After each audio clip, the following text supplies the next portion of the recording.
pessoal, seja bem-vindo a mais um vídeo aqui no nosso canal, o canal Rosa de Saron. Eu tenho certeza que Deus ele vai falar com você de uma forma especial no dia de hoje. Antes de tudo, eu gostaria de pedir para você se inscrever no canal, porque assim todas as vezes que a gente postar um vídeo, a plataforma vai avisar vocês que a gente está colocando algo fresquinho do céu para as nossas vidas, amém? Eu gostaria, antes de começar a ministrar aquilo que Deus ele colocou no meu coração, eu estava pensando sobre o que, na verdade, já sabia o que eu iria falar, mas eu não sabia como colocar de forma certa as palavras que eu queria transmitir para vocês. Eu não queria que envolvesse muito aquilo que eu estou vivendo, né? E aí eu lembrei de uma palavra que eu vi no próprio YouTube, através de uma pessoa, onde essa pessoa falava que Deus ele nos chamou para ser testemunha e não ser pregadores. E testemunha, eles falam daquilo que eles viveram, testemunha fala daquilo que ele viu. E aí eu entendi, né? O Senhor falou assim, não é da forma que você quer, não é do jeito que você quer. As coisas devem ser colocadas do jeito que eu quero usar você. Mais uma vez dizendo, Deus ele nos chamou para ser testemunha. E testemunha, eles falam daquilo que ele viu, daquilo que ele testemunhou. Testemunhou o que é a palavra dele. E se a palavra nos diz que ele é o socorro bem presente na angústia, então isso significa que a gente precisa passar por angústias para que a gente venha testemunhar que verdadeiramente ele é o Deus que se faz presente no meio da nossa angústia. Ele não quer que a gente simplesmente sente numa cadeira ou suba em cima de um púlpito para poder pregar, para poder falar da palavra dele e somente pregar. Não, ele quer que a gente viva essa palavra. E esses dias eu estava lendo uma história, a história de Agar. Agar estava ali fugindo da sua senhora, fugindo de Sara, por alguns conflitos que houveram ali dentro da casa deles. E o Senhor, né, o anjo do Senhor, que aqui nesse caso é a personificação de Cristo no Antigo Testamento, pergunta para ela, Agar, onde você está indo? Da onde você vem?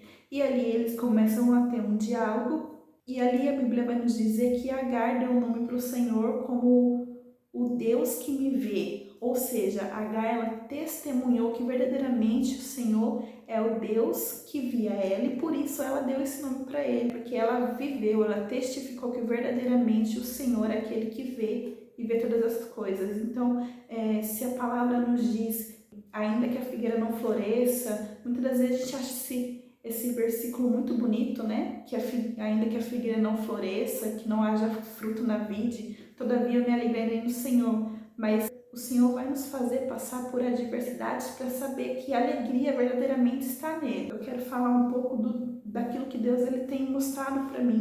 O Deus que nos traz descanso, o Deus através da sua imutabilidade.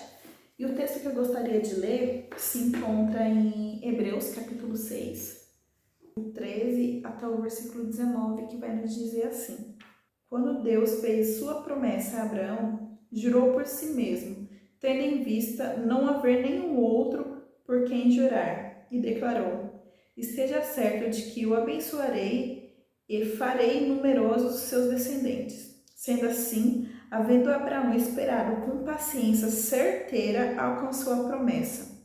Ora, os homens juram por quem é maior do que eles, e para que o juramento confirma a palavra empenhada, pondo enfim a toda discussão. Do mesmo modo, Deus, querendo demonstrar de forma mais clara aos herdeiros da promessa a imutabilidade do seu propósito, interveio com juramento, para que nós, que nos refugiamos no acesso à esperança proposta, sejamos grandemente encorajados por meio de suas afirmações imutáveis, nas quais é impossível que Deus minta. Essa esperança é para nós como âncora da alma, firme e segura, a qual tem pleno acesso ao santuário interior por trás do véu.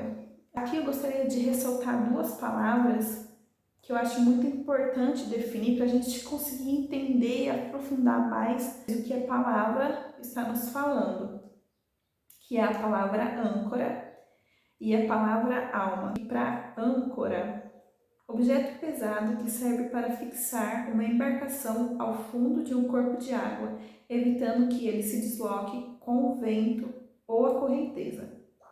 A definição para a alma ela é um pouco mais mais abrangente. E eu acho importante a gente ressaltar um pouco sobre isso, porque muitas das vezes a alma ela é tida como um negócio meio abstrato, a gente não sabe muito bem qual que é a definição dessa palavra. Nós, os homens, somos divididos em três partes: o espírito, a alma e o corpo. Essas três partes nos formam, né? O espírito é o lugar que é a habitação do Senhor em nós. É o local onde Deus se comunica com a gente, e também é a parte em nós que é regenerada quando a gente aceita o Senhor, quando a gente batiza. Então essa é a definição de espírito. O corpo é a parte em nós que percebe o mundo exterior através dos nossos cinco sentidos. E a alma, que é a parte que eu quero ressaltar aqui, é a parte que também é dividida em três, que é os nossos pensamentos, os nossos sentimentos e as nossas vontades, né? Retomando então, a âncora é um objeto que mantém uma embarcação estável, e a alma é os nossos pensamentos, os nossos sentimentos e as nossas vontades, amém? Então, retomando o texto, só para a gente contextualizar o que o autor está querendo dizer aqui, ele está colocando uma figura de linguagem de que quando os homens eles se juntam para definir alguma coisa ou para fazer algum tipo de acordo, ou há algum tipo de conflito, ou se tem algum tipo de dúvida daquilo que está sendo colocado, né, no trato que está sendo feito, na conversa que eles estão fazendo, eles colocavam, e ainda hoje é assim, colocavam Deus, né? Tipo, a gente ouve muito dizer assim, eu juro por Deus, ou diante de Deus, e isso nos dá uma garantia mais em confiar naquilo que a outra pessoa nos está propondo. E o próprio texto nos fala isso em Hebreus capítulo 6, de que quando os homens ouvem isso, é como se fosse um ponto final naquilo que está sendo proposto, naquilo que está sendo falado. E o Senhor, sabendo que os homens se moviam dessa forma, a palavra vai dizer que ele jurou por si mesmo que aquilo que ele estaria falando verdadeiramente iria acontecer. Nessa história, se a gente for olhar um pouquinho mais a fundo, ele começa a relatar um pouco sobre a história de Abraão. Abraão, ele foi uma pessoa que andou em fé, e por isso que ele é conhecido como o pai da fé. E o Senhor, ele lhe fez uma promessa em que ele seria pai de multidões, e a palavra vai nos dizer que ele acreditou até alcançar do Senhor aquilo que o Senhor prometeu para ele. Em Romanos vai nos dizer que ele creu contra a própria incredulidade, ele creu contra o seu próprio corpo, acreditando naquilo que o Senhor tinha falado, naquilo que Deus tinha proposto para ele. E aí vem a parte que falou muito ao meu coração, em qual Deus ele tem me feito testemunhar de que isso é uma verdade que se encontra no verso 19. Essa é a esperança para nós como âncora da alma, firme e segura. E qual que é essa esperança que ele está falando? Essa esperança é o lugar onde a gente pode se refugiar, que é a imutabilidade do Senhor. Quando Deus ele nos faz uma promessa, ele não volta atrás daquilo que ele nos falou. Quando ele nos promete algo, ele não pode negar-se a si mesmo. Então, é algo que de fato vai acontecer. E o texto vai nos dizer também que essa imutabilidade do Senhor é a âncora para a nossa alma. É esse objeto que vai nos manter firme em lugares onde seria estável. E é engraçado que ele não usou essa linha de raciocínio, de água, de âncora, de alma, como algo que brotou na mente dele simplesmente, mas não. Se a gente for analisar, se a gente for ver, a água verdadeiramente é um lugar que é estável, que não nos traz estabilidade, então automaticamente é normal o barco, se não estiver com uma âncora, se mover, né? Sair dali do lugar onde colocaram ele, quando houvesse algum tipo de chuva, algum tipo de vento. A vida, na verdade, é assim, tem muita instabilidade. Quando você estiver passando por algum tipo de instabilidade, quando você estiver com problemas, quando as águas estiverem agitadas, eu sou aquele, a minha imutabilidade é aquilo que coloca um peso na sua embarcação, aonde você não vai se perder, aonde os seus sentimentos não vai governar você. É muito fácil a gente falar para uma pessoa, olha, você precisa descansar no Senhor. Mas quando a gente vai mesmo viver esse tipo de situação, a saber O que é descansar no Senhor é igual quando o salmista fala, Ele me faz descansar. Não vem da gente ter essa atitude de descansar, porque a gente quer resolver as coisas na força do nosso braço, a gente quer fazer as coisas do nosso jeito. E com o Senhor não é assim. Ele é o Deus do descanso. Para que a gente venha saber quem é o Deus do descanso, a gente precisa passar por tribulações. E mesmo tendo essa âncora alicerçada no nosso barco, é normal ter um dia ou outro que a gente se sente um pouco mais fraco. É normal que um dia ou outro, quando batesse essa tempestade, o barco ele dê uma chacoalhada. Às vezes a gente pode até pensar, Deus, será que eu estou fazendo certo?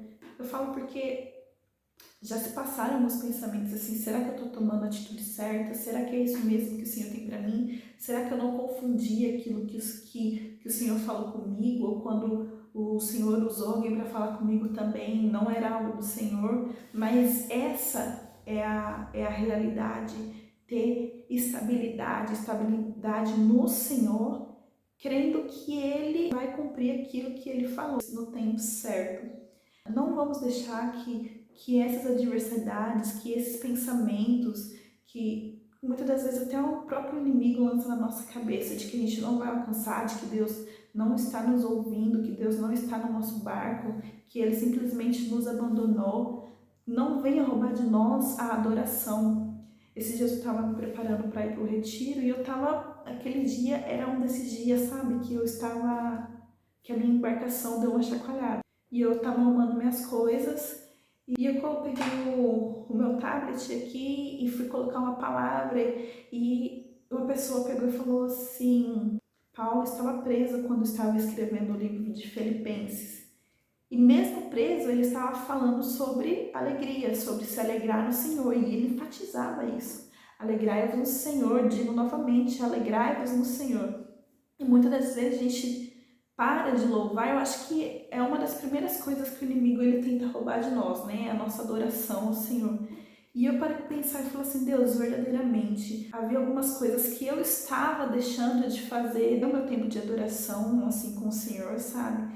Por conta dessas dúvidas. E o Senhor, ele começou a falar, volta aquilo que você estava fazendo, não pare porque você está se sentindo um pouco mais fraca ou porque você está com algum tipo de dúvida. A adoração é uma arma para você lutar.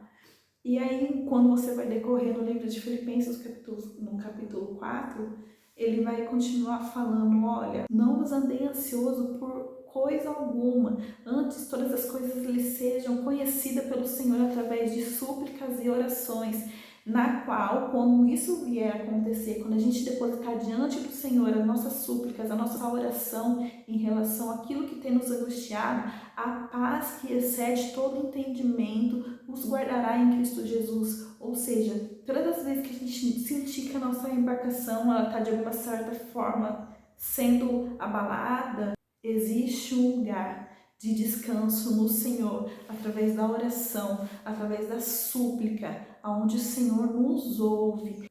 Quando nós nos disponibilizamos a estar nesse lugar de oração, de estar no Senhor apresentando, olha Senhor, eu não consigo nisso, mas o Senhor é aquele que me fortalece. Só aí então a gente vai conhecer a paz que excede todo entendimento. E o Senhor tem me feito provar disso, tem me feito testemunhar disso, que não importa a situação em qual a gente esteja vivendo, existe, por mais que seja uma situação muito difícil, existe um lugar de calmaria, existe um lugar de descanso no Senhor preparado para nós.